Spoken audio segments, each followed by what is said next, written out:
When I was in high school, I was first taken by the synthetic cubist paintings of Picasso, and then very quickly I moved on to imitating de Kooning / Pollock, and then fairly quickly I moved on to Rauschenberg and Cornell, most particularly, but was also attracted by everybody who was working in so-called assemblage.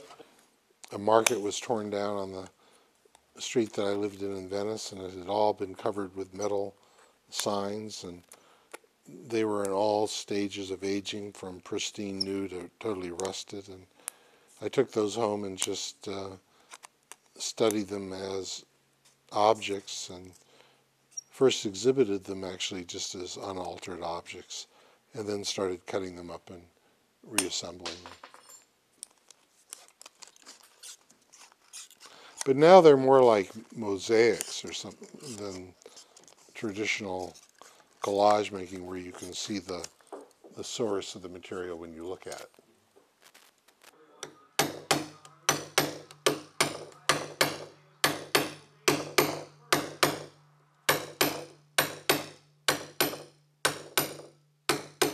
I've been looking at, of all people, Jackson Pollock very intensely in the last couple of weeks, and this particular picture is kind of like making a Jackson Pollock one drip at a time.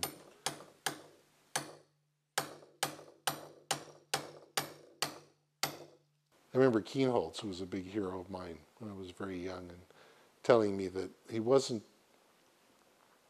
for a few years he wasn't so sure about my work, but then when he got to know me, my work was just like me, and I was just like my work, and so now I had his unquestioned approval. Well, there's something about the manual, repetitive work of making art that's very satisfying just on a kinesthetic motion kind of level, and it's something that artists don't talk about being attached to because it's hard to describe and it's not particularly culturally valued. But if you're a middle-class kid and you're not going to do something as terrifying as being a surgeon or something, where you have to be able to do advanced math and people die if you fuck up. Being an artist, a lot of what I like about it is just the labor, the physical labor and activity, and I think we all like that. But it's a little hard to weigh what it is that it does for you. After artists insist that you can't really talk about art, then the fun starts of talking about it endlessly. So it's a kind of contradiction.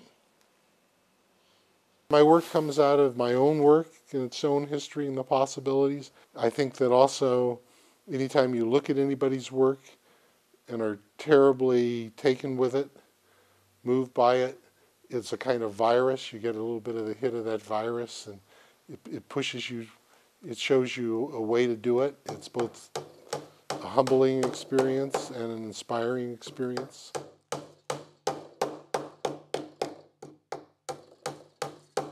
I certainly know of many people who I think are certainly as good as I am who can't get anything to happen. And I know of people who are enormously more celebrated than I am, who I think are not nearly as good as I am, and that's maybe not the issue at all. The issue is that no matter what happens, we can and will do as we please.